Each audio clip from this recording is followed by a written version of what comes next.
Hawak ko ang pitaka ng pamilyang ito sa loob ng 10 taon, Ramil. Pero ngayong gabing ito, habang humahambalos ang bagyo sa labas, mas pinili mong itapon ang asawang nagpalaki sa anak mo kaysa pirmahan ang kamatayan ng sarili mong ina? Wala kang kwenta, Tala. Isang hamak na nurse na pinulot ko lang sa putik. Sigaw ni Ramil habang inihahagis ang mga gamit ko sa putika ng Leyte. Ang bawat yabag ng sapatos ni Ramil sa marmol na sahig ay parang suntok sa dibdib ko. Sa loob ng 10 taon, inialay ko ang buhay ko sa pamilyang ito. Ako ang nag-asikaso sa bawat gamot ni Doña Carmina.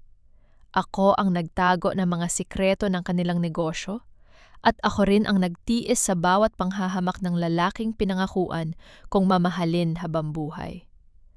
Pero ngayong gabing ito, ang tanging natira sa akin ay ang lamig ng ulan at ang luhang kanina ko pa pinipigil ang pumatak.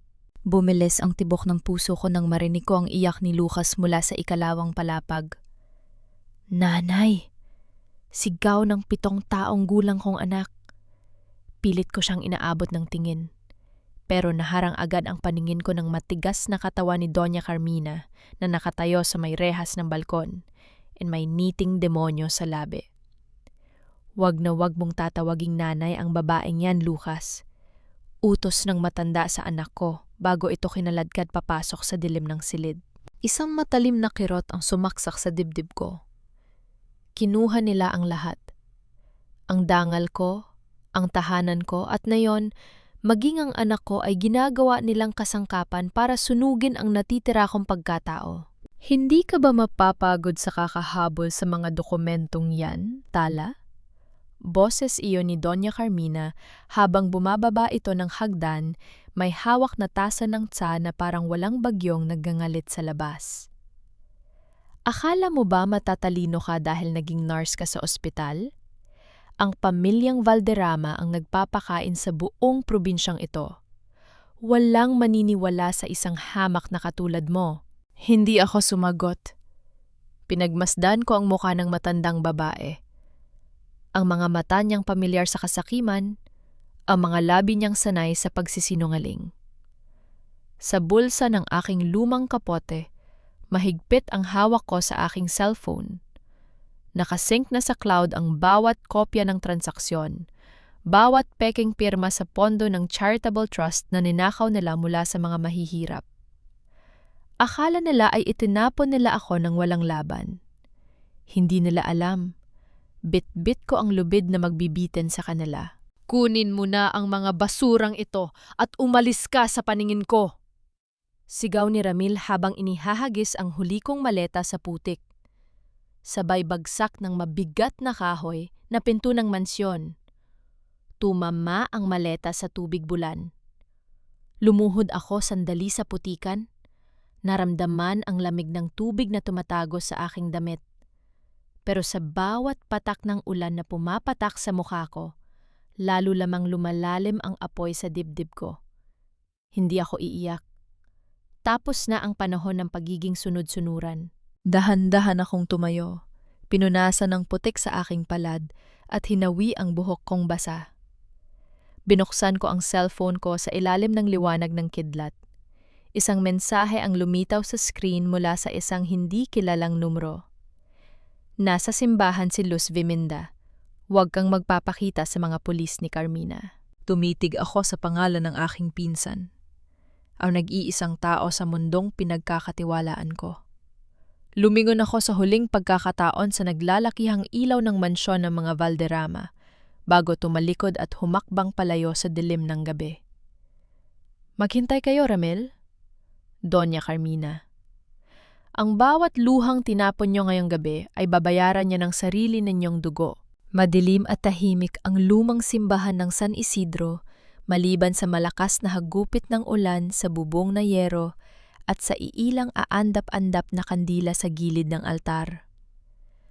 Humihingal akong pumasok sa maluwag na pinto, basa mula ulo hanggang paa, at nanginginig ang buong katawan hindi dahil sa ginaw, kundi sa lamig ng gabing pilit na pumapasok sa aking buto. Tala? Boses iyon ng matandang si Padre Mateo mula sa madilim na pasilyo patungo sa kumbento. Agad siyang lumapit, bitbit ang isang makapal na tuwalya at isang kopa ng mainit na tsaa. Diyos ko iya, anong nangyari sa'yo sa gitna ng ganitong bagyo? Hindi ko na napigilan. Nang marinig ko ang mabait at pamilyar na boses ng pari na nag-aruga sa akin mula nang mawala ang aking mga magulang, bumigay ang mga tuhod ko. Napaluhod ako sa sahig ng simbahan habang mahigpit na niyakap ang tuwalyang ibinigay niya. Itinaboy nila ako, Padre. Mahina, ngunit mariin kong sabi habang nanginginig ang aking mga labi. Kinuha nila si Lucas. Ibinato nila ako sa putikan na parang isang basahan. Inalalayan ako ng matanda paupo sa isang silya, malapit sa malaking imahe ng San Jose. Hinaplos niya ang aking likod habang umiinom ako sa tsaa. Ang init nito ay dahan-dahang nagpabalik ng lakas sa aking katawan, ngunit ang apoy sa aking dibdib ay lalo lamang tumindi. Alam ko ang ginagawa ko ng gabing yon, Padre Mateo. Hindi ako nagpapadala sa galit. Pero ang sakit na makita ang anak ko na umiiyak habang isinasara nila ang pinto, hinding-hindi ko yon mapapatawad. Hindi ka nag-iisa, Tala. Malumanay na wika ng pare habang pinagmamasda ng aking mga mata. Ang katarungan ng Diyos ay mabagal pero sigurado. Pero ngayon, kailangan mong mag-ingat. Ang pamilyang Valderrama ay may hawak sa buong bayan ng Leyte. Walang mga ngahas na tumulong sa'yo ng hayagan. Alam ko po, Padre, kaya hindi ako hihingi ng tulong sa kanila. Ako mismo ang tatapos nito. Habang nakaupo ako roon, dinukot ko ang aking cellphone mula sa bulsa ng aking kapot. Ligtas ang data. Ang bawat dokumento tungkol sa maanomalyang pondo ng Charitable Foundation na pinamamahalaan ni Doña Carmina, pati na ang mga peking pirma sa insurance policy ng aking yumaong ina, ay naka-upload sa secure cloud server. Hindi nila makukuha ang mga yon kahit sunigin pa nila ang buong mansyon. Isang mahinang katok sa pinto ng kumbento ang umalingaw-ngaw sa tahimik na simbahan. Sabay kaming napatingin ni Padre Mateo sa direksyong iyon. Padre? Boses ng isang babae mula sa labas, basang-basa at nanginginig. Si Luz Viminda ito. Tulungan niyo po ako. Nang marinig ko ang pangalan ng aking pinsan, mabilis akong tumayo. Si Luz Viminda. Agad kong binuksan ang pinto at iniluwal nito ang payat at basang-basaring mukha ng aking pinakamamahal na pinsan. Niyakap niya ako ng mahigpit, humahagulgol habang nakabaon ang kanyang mukha sa aking balikat. Tala! Salamat sa Diyos at ligtas ka! Natakot ako nang malamang pinalayas ka nila! Sigaw niya sa gitna ng kanyang pag-iyak. Sinubukan kong pigilan si Tita Carmina kahapon pero pinalayas niya rin ako. Nangyari mang kumampi ako sa'yo. Habang kayakap ko si Luz Viminda, naramdaman ko ang pag-aruga at pagmamahal na nag-iisang kapamilya kong natitira. Ngunit sa likod ng kanyang mga hikbi, may napansin akong kakaiba. Ang nanginginig niyang mga kamay ay nakahawak ng mahigpit sa aking braso. Hindi para humingi ng lakas, kundi parang natatakot na may makakita sa kanya. Tumahan ka na, Luz. Ligtas ka na rito, bulong ko sa kanya habang hinahaplos ang kanyang buhok. Magtulungan tayo. May mga ebidensya pa ako. Hindi tayo matatalo ng mga Valderrama. Nang marinig niya ang salitang ebidensya, bahagyang nanigas ang katawan ni Luz Viminda. Isang mabilis na sulyap ang ibinigay niya sa mesa kung saan nakapatong ang aking cellphone bago umiwas ng tingin. Ngunit masyado akong pamilyar sa kanya para hindi mapansin ang pagbabagong yon. Bago pa man ako makapagsalita tungkol sa aming susunod na hakbang, muling umalingaw-ngaw ang malakas na kulog sa labas. Sinundan ng ingay ng makina ng isang sasakyan na huminto sa tapat mismong tarangkahan ng simbahan. May mga taong paparating, bulong ni Padre Mateo habang sumisilip sa bintana. mga sasakyan ng pamilyang Valderrama. Hinawakan ko ng mahigpit ang kamay ni Luz Viminda. Naramdaman ko ang paglamig ng kanyang mga daliri at ang biglaang pag-iling niya na parang may gustong itago. Sa sandaling yon, ang takot sa kanyang mga mata ay hindi na dahil sa mga Valderrama, kundi dahil sa isang sikretong hawak niya. Mabilis na pinatay ni Padre Mateo ang iilang kandila sa harap ng altar, kaya tanging ang maputlang liwanag ng kidlat mula sa labas ang nagbigay liwanag sa loob ng lumang simbahan. Ang ingay ng mga yabag ng sapatos na militar sa basang sementadong daanan palabas ng bakuran ay umalingaw-ngaw, kasabay ng pamilyar na boses na nag-uutos sa labas. "Hanapin niyo sa bawat sulok! Huwag ninyong hayaang makatakas ang nurse na yon." Sigaw ng isa sa mga gwardiya ni Doña Carmina. Nasa loob kami ng maliit na silid taguan sa likod ng sacristy ni Padre Mateo. Madilim, amoy, luma at insenso ang paligid. Magkatabi kami ni Luz Viminda sa lumang silya habang ang pare ay nakatayo sa may pinto, hawak ang rosaryo at tay-imtim na nagdarasal. Nanginig si Luz Viminda. Humihitpi siya ng tahimik, ibinaon ang mukha sa kanyang mga palad. Tiningnan ko siya ng may awa. Akala ko ay pareho kami ng dinaranas, mga biktima ng parehong pamilyang walang puso. Inilagay ko ang aking kamay sa kanyang balikat para aluin siya. "Huwag kang matakot, Luz." Bulong ko ng may diin. "Hindi nila tayo makikita rito. At kahit abutin pa nila tayo, may kopya pa rin ako ng lahat ng kailangan natin para pabagsakin sila." Nang sabihin ko ang mga katagang yon, naramdaman ko ang pag-uga ng katawan ni Luz Viminda. Lalo siyang nanginginig at ang kanyang mga mata ay pilit na umiwas sa aking tingin. Nilagay niya ang kanyang kamay sa bulsa ng kanyang jacket na parang may iniingatan doon. Paano kung hindi natin sila kaya?" Mahina niyang sambit basagang boses. "Napakalakas nila, Tita Carmina. Has connections everywhere. Pati ang mga pulis dito ay sunod-sunuran sa kanila. Paano kung matalo lang tayo?" "Hindi tayo matatalo kung magkakaisa tayo, Luz." Sagot ko ng may katatagan. 10 taon akong nagtiis sa pamamahay na yon.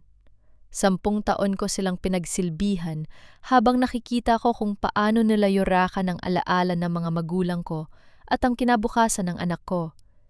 Hindi na ako urong ngayon. Makalipas ang ilang minuto, humina ang ingay ng mga sasakyan sa labas hanggang sa tuluyan nang nawala. Ligtas na kami para sa gabing ito. Pinayuhan kami ni Padre Mateo na magpahinga muna sa silid habang binabantayan niya ang pintuan sa labas. Humiga si Luz Viminda sa lumang papag sa tabi ng dingding, habang ako ay nanatiling nakaupo sa silya, nakatingin sa labas ng maliit na bintana kung saan patuloy pa rin ang pagbuhos ng ulan. Napagod ako. Ang bigat ng araw na ito ay parang nagpabigat sa bawat buto ng katawan ko. Unti-unti kong ipinikit ang aking mga mata, hinayaan ang antok na mangibabaw kahit sandali. Hindi ko alam kung gaano katagal akong nakatulog. Nang magising ako, madilim pa rin ang silid, pero napansin kong malamig ang silya sa tabi ko. "Luz?" Bulong ko. Walang sumagot. Lumingon ako sa papag, walang tao roon. Ang tanging naiwan ay ang basa niyang kapote na nakasabit sa gilid ng pinto. Mabilis akong tumayo. Bahagyang kumakabog ang dibdib. Lumabas ako ng silid taguan at pumasok sa pangunahing bahagi ng simbahan. Doon ko nakita si Padre Mateo na nakatayo malapit sa pintuan ng kumbento, nakatingin sa labas ng bukas na tarangkahan. "Padre, nasaan si Luz Viminda?"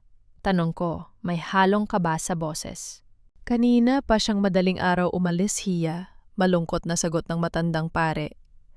May nag-abang na sasakyan sa labas. Akala ko ay alam mo, tumakbo siya nang marinig niyang may tumatawag sa pangalan niya. Nanlamig ang buong katawan ko. Tumakbo ako patungo sa mesang pinaglagyan ko ng aking bag noong gabi. Binuksan ko ito nang nanginginig ang mga kamay. Ang maliit na USB flash drive na naglalaman ng mga backup na dokumento, ang tanging pisikal na kopya bukod sa cloud server, ay wala na. Nawala ito. Kinuha niya. Hindi ako makapaniwala. Ang pinsang kinupkop ko, ang nag-iisang kadugo kong tinulungan ko nung nagkakasakit ang kanyang anak. Ang nag-isa ring taong pinagkakatiwalaan ko sa gitna ng unos na ito, siya mismo ang kumuha ng tanging alas ko. Tala, may sulat siyang iniwan sa ibabaw ng mesa, sabi ni Padre Mateo habang iniabot sa akin ang isang lukot na papel. Nanginginig ang mga kamay ko habang binubuklat ko ang papel. Ang sulat kamay ni Luz Viminda ay pamilyar na pamilyar. Tala, patawarin mo ako. Kailangan ko ang pera. Sinuportahan nila ang operasyon ng anak ko sa Maynila. Wala na akong ibang pagpipilian. Kalimutan mo na sila. Huwag mo nang subukang lumaban pa. Nalaglag ang papel mula sa aking mga kamay. Tumama ito sa sahig na semento. Tumulo ang isang luha mula sa aking mga mata. Hindi dahil sa lungkot, kundi dahil sa wakas ay naintindihan ko na ang laro. Akala nila nanalo na sila. Akala ni Luz Viminda at ng mga Valderrama ay napuksan na nila ang lahat ng ebidensya ko. Hindi nila alam, ang cloud server ay nakasync sa isang international secure server na hindi kailanman maaabot ng kanilang pera o impluensya. At ang pinakamasama para sa kanila, hindi nila alam na alam ko ang bawat galaw nila. Lumingon ako kay Padre Mateo na nag-aalalang nakatingin sa akin. Ngumiti ako. Isang ngiting malamig at walang laman, ang ngiti ng isang nurse na nakakita na ng kamatayan pero piniling lumaban para sa buhay. Panahon na para pumunta sa Tacloban, Padre. Panahon na para ipakita sa kanila kung sino ang tunay na nagmamayari ng laro. Napakasakit malaman na ang taong itinuring mong kapatid ay siya ring nagbaon ng kutsil, yung sa likod mo nang walang alinlangan. Ngunit sa mundong ginagalawan ng mga Valderrama, ang emosyon ay isang uri ng kahinaan. At si Tala Miraflores ay natuto ng hindi maging mahina. Habang sumisikat ang unang sinag ng araw sa pagitan ng mga ulap pagkatapos ng bagyo, nakatayo ako sa gilid ng highway malapit sa boundary ng Tacloban. Suot ko ang hiniram na jacket ni Padre Mateo, nakatali ang buhok ko ng mahigpit, at ang mga mata ko ay nakatutok sa malaking gate ng Valderrama Mansion, ilang kilometro ang layo sa ibaba ng burol. Hindi na ako nagulat nang makita ko ang lumang kotseng kinalululanan ni Luz Viminda na huminto sa harap na mansyon. Ang gate ay kusang bumukas na parang sumasamba sa pera ng pamilyang naghari-harian sa buong reyon. Mula sa aking kinatatayuan, sa pamamagitan ng lumang binoculars na ibinigay sa akin ng pare, malinaw kong nakita ang nangyari. Lumabas si Luz Viminda sa kotse.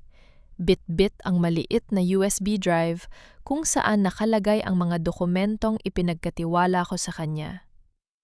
Sinalubong siya roon ng isa sa mga pinagkakatiwalaang tauhan ni Doña Carmina. Isang makapal na sobre ang iniabot kay Luz Viminda, ang kabayaran sa pagtataksil sa sarili niyang kadugo. Nakita ko ang panginginig ng mga kamay ng aking pinsan habang binibilang ang pera. Walang pagsisisi sa kanyang mukha, tanging takot at kasakiman. Pagkatapos ay itinulak siya ng gwardiya palayo sa gate, ibinagsak ang mabigat na bakal sa kanyang mukha at iniwan siyang mag-isa sa alikabok ng daan. Napangiti ako ng mapait. Ibinenta mo ang kaluluwa mo sa murang halaga, Luz, bulong ko sa sarili. Pero hindi mo alam, ang binenta mo ay ang sarili mong kapahamakan. Hindi na ako nag-aksaya ng panahon. Alam kong sa mga sandaling ito, tuwang-tuwa na sina Ramil at Doña Carmina sa pag-aakalang wala na akong hawak na ebidensya. Hawak na nila ang USB. Akala nila ay tapos na ang laban. Ngunit may isang bagay na hindi kailanman naunawaan ng mga taong mayayaman, ngunit mangmang sa teknolohiya. Ang tunay na kapangyarihan ay nasa cloud. Angkop ang pagiging nurse ko. Natuto akong maging metikulosa. Lahat ng dokumento, bawat bank statement, bawat peking pirma sa insurance policy ng aking ina, at bawat transaksyon ng pondo ng foundation ay naka-upload sa 3 magkakaibang secure servers sa ibang bansa na naka-encrypt gamit ang password na tanging ako lamang ang nakakaalam. Ang USB na ibinigay ko kay Luz Viminda ay isa lamang pain, isang lumang decoy drive na may laman ding mga dokumento pero pawang mga kasinungalingan tungkol sa mga peking utang ng sarili nilang kumpanya. Kapag binuksan nila yon sa kanilang computer, ang makikita nila ay ang pag-amin sa sarili nilang krimen. Habang naglalakad ako patungo sa sakayan ng jeepney papuntang sentro ng lungsod ng Tacloban, may isang itim na SUV na marangya ang huminto sa gilid ko. Bumaba ang tinted window sa gilid ng pasahero. Isang lalaking nakasuot ng mamahaling gray suit, may matalim na titig at malamig na mukha ang nakatingin sa akin mula sa loob. Hindi ko siya kilala, pero ang awtoridad na ibinubuga ng kanyang anyo ay agad kong naramdaman. "Tala Miraflores?" tanong ng lalaki. Mababa at pormal ang boses. "Sino ka?" Tanong ko nang hindi umaatras kahit 1 pulgada. Sanay na ako sa mga taong gustong manakit sa akin ngayong araw. Ang lalaki ay bahagyang ngumiti, isang ngiting walang init. Tumama ang sikat ng araw sa kanyang mamahaling relo habang ibinaba niya ang pinto ng kotse. "Ako ang taong makakatulong sa iyo para gibain ang pamilyang nagtapon sa iyo sa putikan," sabi niya habang iniabot ang isang kulay abong folder. "Ako si Gaspar Alcazar, at tulad mo, may utang din akong pamilya na dapat singilin kay Doña Carmina." Nanigas ako sa kinatatayuan ko. Ang pangalang Alcazar ay matagal nang nabubura sa kasaysayan ng mga mayaman sa Leyte. Isang pamilyang sinira at pinatahimik ng mga Valderrama 20 taon na ang nakararaan. "Pasok ka sa kotse, Tala," wika ni Gaspar habang nakatingin ng diretso sa aking mga mata. Oras na para simulan ang totoong digmaan. Malamig ang hangin sa loob ng air-conditioned na SUV. Pero ang tensyon sa pagitan naming dalawa ni Gaspar Alcazar ay parang apoy na handang sumabog anumang oras. Binuksan ko ang gray folder na ibinigay niya. Bumungad sa akin ang mga lumang dokumento mula 20 taon na ang nakararaan. Mga titulo ng lupa, mga birth certificate, at mga sertipiko ng pagmamay-ari na nakapangalan sa pamilyang Miraflores at Alcazar. "Ano ito?" tanong ko nang hindi inaalis ang tingin sa mga papel. "Ang patunay na ang mansiyon kung saan ka pinalayas kagabi at ang kalahati ng mga lupain sa lalawigan ng Leyte ay hindi kailanman naging pag-aari ng mga Valderrama," malamig na sagot ni Gaspar habang pinapanood ang daan sa labas ng bintana. "Ninahaw nila yan sa mga magulang mo at sa pamilya ko." Napatingin ako sa kanya.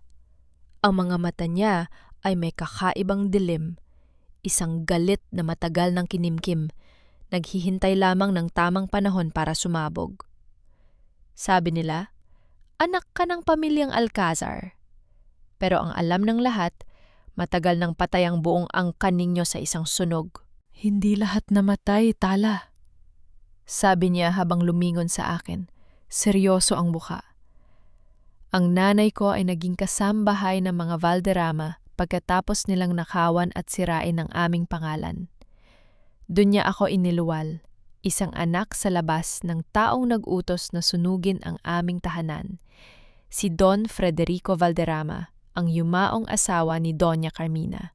Nanlaki ang mga mata ko. Ang lihim na pamilyang ito ay mas malalim at mas madilim kaysa sa aking inaakala. Kaya pala ganoon na lamang ang pagkamuhi ni Gaspar sa kanila. Hindi lang ito usaping negosyo o pera. Ito ay dugo at paghihiganti. "At ano ang kailangan mo sa akin?" tanong ko, itinuon ang buong pansin sa kanya. May sarili akong laban, Attorney Alcazar. Hindi ko kailangan ng kasosyo na maaaring mangagaw ng huste siya para sa anak ko. Hindi ako magnanakaw ng hustisya mo, Tala. Tutulungan kitang makuha ang gusto mo, kapalit ng pagtulong mo sa akin na ilabas ang buong katotohanan sa publiko. Sagot niya habang inilalapag ang isang mamahaling laptop sa pagitan namin. Meron kang ebidensya sa cloud, tama? Ang mga transaksyon sa pondo ng foundation? Ngunit kung dadalhin mo lang yan sa lokal na korte rito sa Leyte, ibababa lang yan sa ere ng mga hukom na binili na ng pera ni Doña Carmina. Natahimik ako. Alam kong tama siya. Ang sistema ng hustisya rito sa probinsya ay madaling mabili ng kapangyarihan ng mga mayayaman. Kaya kailangan natin silang wasakin sa harap ng buong bansa, patuloy ni Gaspar. Kailangan natin sirain ang reputasyon nila bago natin sila tuluyang patalsikin sa legal na paraan. At para mangyari yon, kailangan ko ang NARS na 10 taong nagtago ng mga lihim nila sa loob ng pamamahay na yon. Tiningnan ko ang mga dokumento sa aking harapan. Naalala ko ang mukha ng anak ko na si Lucas at ang mapait na luha ni Luz Viminda kahit na pinagtaksilan niya ako. Ang mga Valderrama ay naghasik ng takot at luha sa maraming tao sa loob ng napakahabang panahon. Panahon na para sila naman ang matakot. Ano ang unang hakbang? Tanong ko. At sa unang pagkakataon, isang bahadyang ngiti ang sumilip sa labi ko. Numiti rin si Gaspar, isang ngiti ng taong nakatagpo ng tamang kakampi sa digmaan. Ang unang hakbang, Tala, ay ang kumbinsihin si Ramil na ilipat ang lahat ng natitirang pera nila sa isang bagong offshore account na kontrolado natin para kapag lumapit sila sa bangko para magtago, wala na silang madatnan kundi ang kawalan. Habang umaandar ang sasakyan patungo sa ligtas na tahanan ni Gaspar sa labas ng Tacloban, alam ko na ang simula ng katapusan ng pamilyang Valderrama. Ang NARS na pinalayas nila sa putikan ay babalik, hindi bilang utusan, kundi bilang bangungot na hinding-hindi na nila kailanman matatakasan. 3 araw pagkatapos akong palayasin sa mansyon, ang pangalang Tala Miraflores ay muling narinig sa buong Leyte. Hindi bilang isang hamak na NARS, kundi bilang bangungot ng pamilyang Valderrama.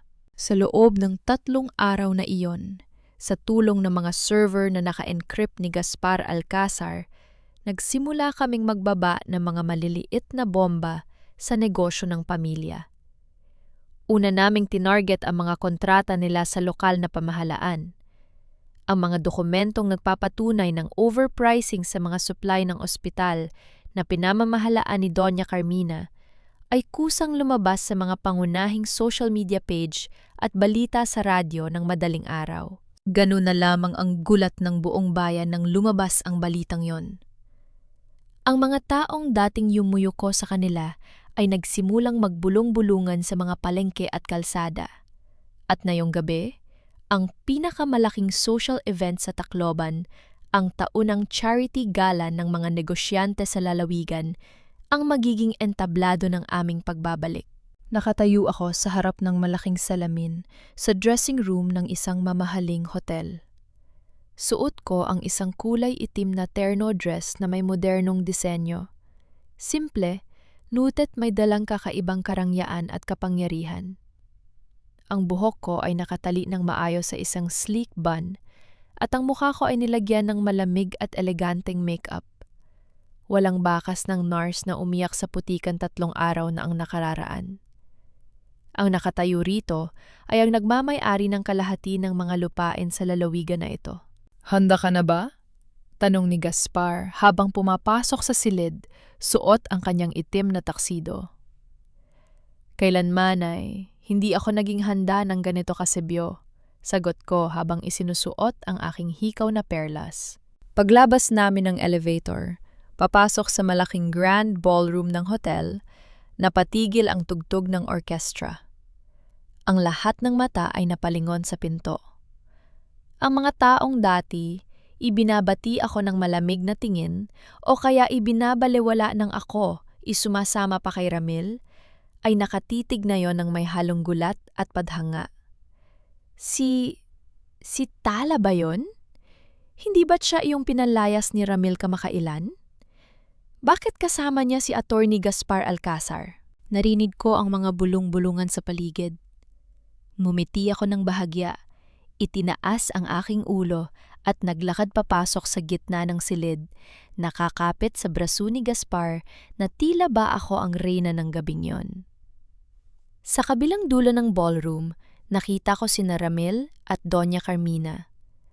Ang mukha ni Ramil ay namumula sa galit at alak, habang si Doña Carmina ay nanginginig ang mga daliri habang mahigpit na hinahawakan ang kanyang mamahaling abaniko.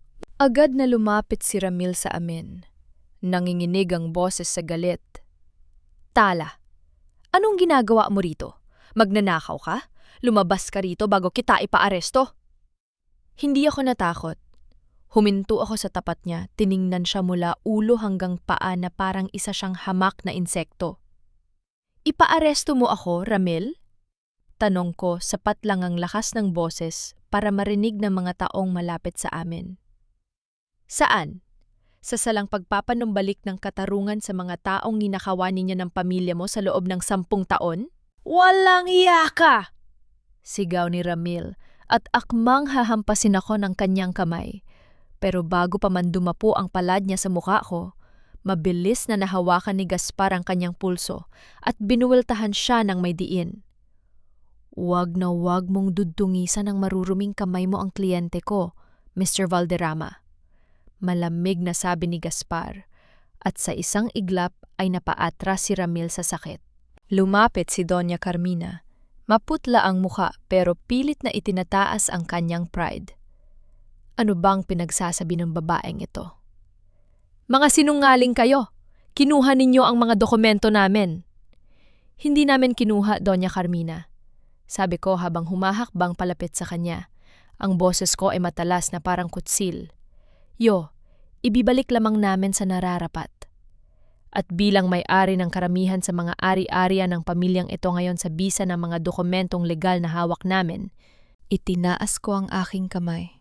At sa malaking LED screen sa likod ng entablado, kusam lumitaw ang opisyal na kopya ng court order na nag-uutos na i-freeze ang lahat ng bank accounts at ari-arian ng pamilyang Valderrama dahil sa patuloy na investigasyon sa graft at corruption. Kayo na ngayon ang walang-wala, pagtatapos ko habang nakatitig ng diretso sa nanlilisik na mga mata ng matandang babae. Naging mabilis ang mga pangyayari pagkatapos ng gabing yon sa gala. Ang mga dating kaibigan ng pamilyang Valderrama, ang mga politikong dating tumatanggap ng kanilang mga suhol at ang mga negosyanteng nakikinabang sa kanilang pondo ay isa-isang tumalikod sa kanila.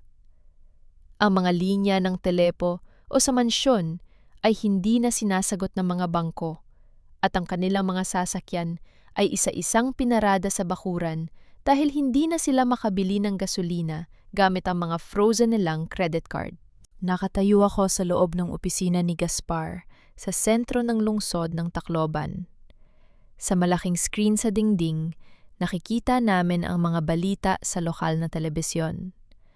Ang headlines ay tungkol lamang sa isang bagay.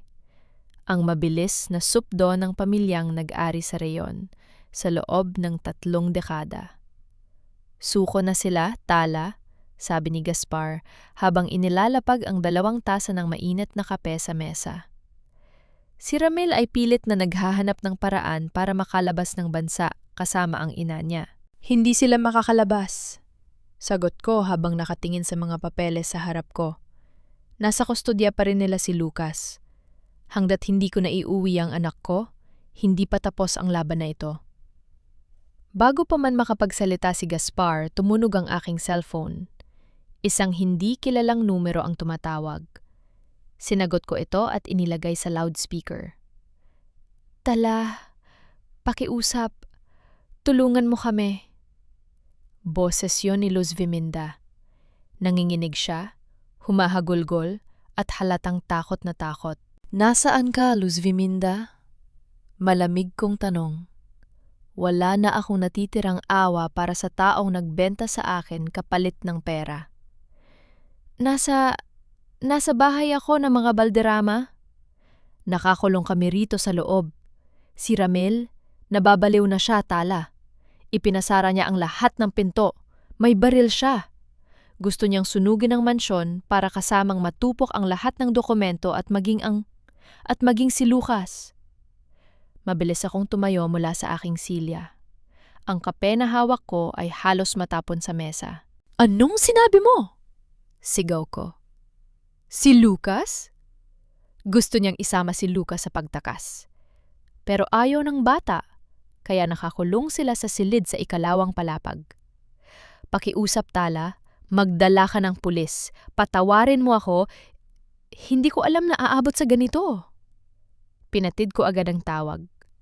Tiningnan ko si Gaspar na agad na kinuha ang kanyang baril sa drawer at ang mga susi ng sasakyan. Aalis tayo ngayon din, sabi niya.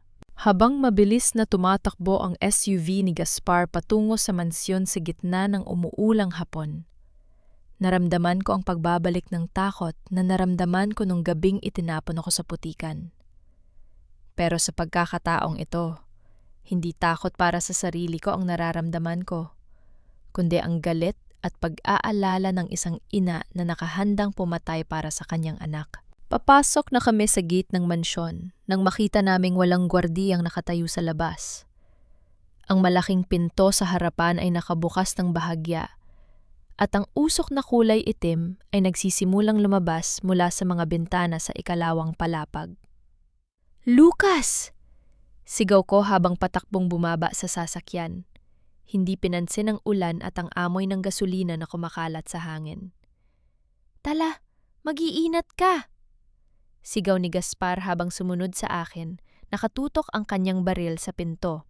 Pumasok ako sa madilim at mausok na sala ng mansyon kung saan ako nagtiis ng 10 taon. Ang mga mamahaling muebles ay nakatumba at ang mga papeles ay nakakalat sa sahig na may mga patak ng gasolina. At sa tuktok ng malaking hagdanan, nakatayo si Ramil. Hawak ang isang lighter sa isang kamay at ang maliit na kamay ng aking anak sa kabila. Huwag kang lalapit, Tala! Sigaw ni Ramil.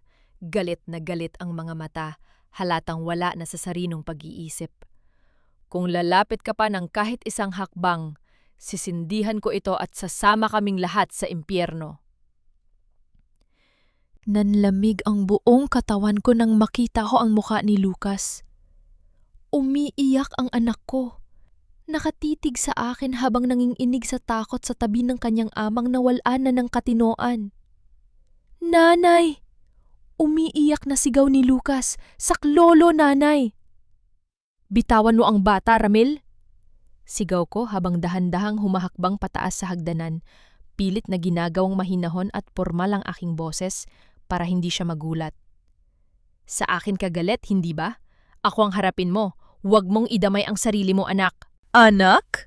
Tumawa ng malakas at mapait si Ramil, isang tawang puno ng kabaliwan habang sumasayaw ang maliit na apoy ng lighter sa kanyang kamay. Wala na akong anak. Wala na akong kumpanya. Wala na akong pera. Lahat ng ginawa ko para sa pamilyang ito, kinuha mo sa akin sa loob lang ng ilang araw. Hindi ko kinuha ang hindi sa akin, Ramil. Sagot ko habang ipinapatuloy ang dahan-dahang paghakbang. Ikaw at ang ina mo ang magnanakaw. Kinuha niyo ang buhay ng mga magulang ko. Kinuha niyo ang pondo ng mga mahihirap at pinilit niyo akong maging alipin sa bahay na ito. Pero matalino ako, Ramil. Alam mo kung bakit hindi ka nanalo sa akin? Napatigil si Ramil. Naningkit ang kanyang mga mata, tumitingin sa akin ng may halong takot at pagtataka. Dahil kahit kailan hindi mo ako itinuring na kapantay mo, inakala mong nurse lang ako na walang alam.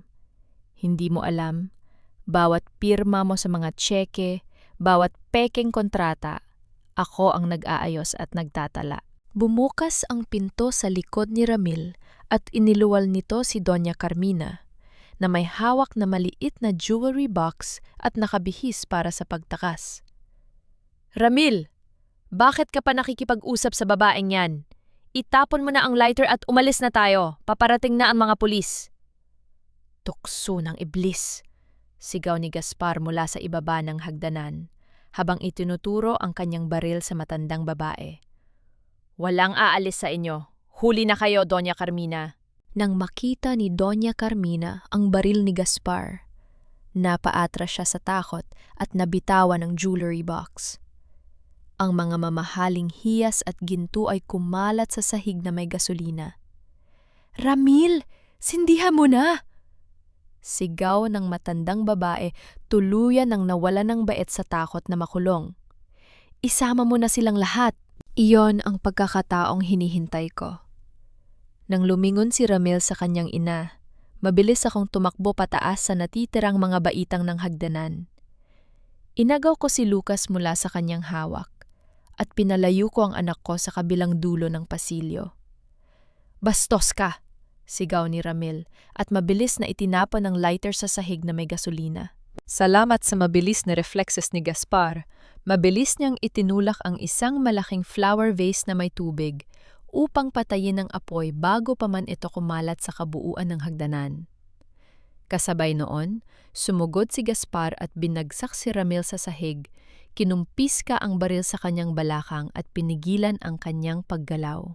Narinig ang malakas na sirena ng mga sasakyan ng pulis sa labas ng mansyon. Ang mga tauhan ng search and rescue kasama ang SWAT team ay mabilis na pumasok sa loob ng bahay. Pinalibutan sina Ramil at Doña Carmina na ngayon ay nakaluhod na sa sahig, napapalibutan ng sarili nilang kasakiman at putik. Niyakap ko ng napakahigpit si Lucas. Naramdaman ko ang kanyang maliliit na kamay na kumakapit sa akin at sa wakas, ang mga luhang 3 araw kong pinipigilan ay tuluyan ng pumatak sa aking mga pisngi. Ligtas ka na anak, bulong ko habang hinahag ka ng kanyang buhok. Ligtas na tayo. Tiningnan ko si Doña Carmina habang pinupasan siya ng mga pulis palabas. Ang matandang babaeng dating naghahari-harian sa buong reyon ay nakatungo ngayon. Bakas ang matinding hiya at pagkatalo sa kanyang mga mata. At nang magtama ang aming mga paningin sa huling pagkakataon, hindi ako naglabas ng galit. Ang ibinigay ko sa kanya ay ang pinakamalamig na uri ng awa. Maliwanag ang sikat ng araw sa labas ng Tuaan Tinleyte sa Tacloban ngayong umaga. Ang bulwagan ng korte ay puno ng mga tao. Mga mamamahayag mula sa iba't ibang estasyon ng balita, mga mamamayan ng lungsod na dating biktima ng pang-aabuso ng mga Valderrama, at ang mga dating empleyado na hindi binayaran sa kanilang serbisyo. Nakatayo ako sa gitna ng silid, suot ang isang simpleng puting barotsaya na pormal at may dignidad. Sa tabi ko ay si Attorney Gaspar Alcazar, nakatayo ng matuwid, bitbit ang huling hanay ng mga legal na dokumento na magtatapos sa laban na ito. Sa kabilang panig, sa mesa ng mga akusado, nakaupo sina Ramil Valderrama at Doña Carmina. Suot nila ang kulay kahel na damit ng mga bilanggo. Si Ramil ay nakatungo, walang kuskus balunggos, habang si Doña Carmina ay nakatitig sa akin ng may galit na pilit niyang itinatago sa likod ng kanyang nanginginig na mga labi. Tumayo ang hukom at pinalo ang bista ng kanyang gawa sa kahoy na martilyo. Ipinapanawag ang saksi ng prosekusyon, si Luz Viminda Reyes, pahayag ng bailiff ng korte. Pumasok si Luz Viminda sa silid. Pumayat siya, at ang kanyang mga mata ay halatang walang tulog sa nakalipas na mga araw. Bago siya umupo sa saksyan, sumulyap siya sa akin at dahan-dahang tumango, isang tahimik na humihingi ng patawad. Isalaysay mo sa korte, Miss Reyes, kung ano ang nangyari ng gabing yon sa simbahan. Utos ng pampublikong tagapaglitis. Inamin ni Luz Viminda ang lahat. Ibinunyag niya kung paano siya ginipit at binayaran ni Doña Carmina para nakawin ang USB drive mula sa akin. Ipinakita niya ang check na ibinigay sa kanya na nagtataglay ng mismong pirma ng matandang babae. Ginawa ko po yon dahil natakot ako para sa buhay ng anak ko, umiiyak na pahayag ni Luz Viminda sa harap ng korte. Pero mali ako. Ginamit nila ang kahirapan ko para sirain ang nag-iisang taong tumulong sa akin. Si Tala Miraflores ay walang ibang ginawa kundi ang maglingkod sa pamilyang yon. Pero itinuring nila siyang alipin at magnanakaw. Pagkatapos ng kanyang testimonya, tumayo si Gaspar para ibigay ang huling ebidensya. Your Honor, ibig ko pong ipresenta ang opisyal na audit report mula sa National Bureau of Investigation at sa Bangko Sentral ng Pilipinas, simula ng boses ni Gaspar na umaalingaw sa buong bulwagan. Ang mga dokumentong ito ay nagpapatunay na sa loob ng 10 taon, higit 50 milyong piso mula sa pampublikong pondo ng charitable trust at siguro ng mamamayan ng Leyte ang iligal na inilipat sa mga personal na account ni Ramil at Carmina Valderrama. Ipinakita sa malaking screen ang bawat bank transfer, bawat peking resibo at ang mismong digital signature ni Doña Carmina na nakuha mula sa cloud server na iningatan ko. Wala nang nagawa ang abogado ng mga Valderrama. Ang mga ebidensya ay masyadong malinaw, metikuloso, at walang anumang bakas ng pagdududa. Muling pinalo ng hukom ang kanyang martilyo at tumayo para basahin ang hatol. Sa ngalan ng batas ng Republika ng Pilipinas, ang korteng ito ay nahahanap sina Ramil Valderrama at Carmina Valderrama na guilty sa mga kasong graft, corruption, falsification of public documents, at child abuse. Isang malakas na palakpakan at hiwayan ang sumabog sa loob ng courtroom. Napapikit ako at huminga ng malalim. Naramdaman ko ang malamig na kamay ni Gaspar na humawak sa aking balikat. Sila ay hinahatulan ng parusang reclusion perpetua o pagkakulong ng hanggang 40 taon ng walang piyansa. At inuutusan ang korte na ibalik ang lahat ng nakuhang ari-arian at lupain sa tunay na tagapagmana, si Tala Miraflores. Tumingin ako sa kinarorona ni Ramil at Doña Carmina habang pinalilibutan sila ng mga pulis para dalhin sa bilangguan. Napaluhod si Doña Carmina sa sahig, umiiyak at nagmamakaawa, habang si Ramil ay tuluyan ng nawalan ng lakas para tumayo. Nang lumabas ako ng gusali ng korte, sinalubong ako ng maliwanag na sikat ng araw at ng hangin ng kalayaan. Sa wakas, ang pangalang Miraflores ay malinis na mula sa putik ng kasinungalingan. 1 buwan ang nakalipas pagkatapos ng huling araw ng paglilites sa korte. Ang hangin, nagmumula sa dagat ng Leyte ay sariwa at malamig, na tila ba dinala nito palayo ang lahat ng dumi at dusa ng nakaraang mga taon. Nakatayo ako sa gitna ng malawak na hardin ng dating Valderrama Mansion. Ngunit ngayon, wala na ang malaking signage na nagtataglay ng pangalan ng pamilyang naghari-harian dito. Sa pinto ng pangunahing bulwagan, nakasabit na ang isang bagong signage na gawa sa mahogany na may nakaukit na mga salitang Tahanan ni Tala, a Center for Women and Children. Nang makuha ko ang buong legal na pagmamay-ari sa malaking ari-ariang ito at ang natirang pondo na naibalik ng korte, hindi ko piniling manirahan dito bilang isang bagong mayamang matapobre. Alam ko ang pakiramdam ng walang matakbuhan sa gitna ng bagyo. Alam ko ang sakit ng isang inang inaagawan ng anak dahil sa kahirapan at kawalan ng kapangyarihan. Kaya naman ipinasya kong gawing isang tahanan at kanlungan ang lugar na ito para sa mga kababaihan at batang biktima ng pang-aabuso at domestic violence sa buong rehiyon ng Eastern Visayas. Nanay! Sigaw ni Lucas habang tumatakbo patungo sa akin mula sa malawak na damuhan. Bit-bit ang isang makulay na saranggola. Tignan mo po, pinalipad ni Tito Gaspar. Tumingin ako sa malayo at nakita ko si Gaspar Alcazar na naglalakad lapit sa amin, nakaswal na damit at may ngiti sa kanyang mga labi. Isang ngiting malayo sa malamig at galit na mukha ng Avenger na nakilala ko nung unang araw sa loob ng kanyang SUV. Ang saranggola ay mabilis na lumipad sa bughaw na kalangitan, malaya at walang anumang pumipigil sa kanya. Magandang lipad, sabi ni Gaspar habang tumatayo sa tabi ko, nakatingin din sa kalawakan. Salamat, Gaspar, mahina kong sabi habang nakatitig sa aking anak na masayang tumatakbo. Para sa lahat ng ginawa mo, hindi ko ito magagawa ng mag-isa. Ginawa mo ito dahil sa sarili mong lakas, Tala. Sagot niya habang lumingon sa akin. Ako ay naging tulay lamang. Ang puso mo at ang pagmamahal mo sa anak mo ang tunay na gumiba sa mga Valderrama. Lumingon din ako sa kanya. At ano na ang gagawin mo ngayon?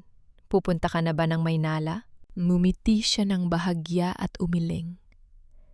Tapos na ang laban ko sa nakaraan, Tala. Sa tingin ko, oras na para magtayo naman ako ng bagong hinaharap dito sa Leyte. Kung kailangan mo ng isang legal counsel para sa foundation na ito. Natawa ako. Isang tawang tunay, magaan at nagmumula sa puso. Isang malaking karangalan, Attorney Alcazar. Sa kabilang dulo ng bakuran, nakita ko si Luz Viminda na lumabas mula sa kusina, bit-bit ang ilang merienda para sa mga batang kasalukuyang nakatira sa center. Pagkatapos ng korte, binigyan ko siya ng pagkakataong magtrabaho rito bilang tagapagluto at tagapamahala ng pasilidad. Hindi ko tuluyang binura ang nangyari, pero pinili kong magpatawad, hindi para sa kanya, kundi para sa sarili kong kapayapaan ng isip. Ang utang na loob at kasalanan at hindi dapat maging kadena na magtatali sa atin habang buhay sa galit. Lumapit ako sa tabi ng malaking punong mangga kung saan naroroon ang isang maliit na bench. Dinukot ko sa aking bulsa ang lumang gintong singsing sa kasal na ibinigay sa akin ni Ramil 10 taon na ang nakararaan, aghuling simbolo ng aking paghihirap at pagtitiis. Tinitigan ko ito sa huling pagkakataon. Walang galit, walang luha. Tanging pagtanggap lamang na ang kabanatang iyon ng buhay ko ay tuluyan ng nagsara. Dahan-dahan kong ibinukas ang aking palad at hinayaan kong mahulog ang singsing sa malalim na baul ng alaala sa ilalim ng lupa. Ako, si Tala Miraflores, isang nurse, isang ina, at isang babaeng pinalaya sa putikan sa gitna ng bagyo. Pero ngayong araw, sa ilalim ng maliwanag na sikat ng araw, nakatayo ako ng malaya, buo ang danggal at hawak ang sarili kong kapalaran.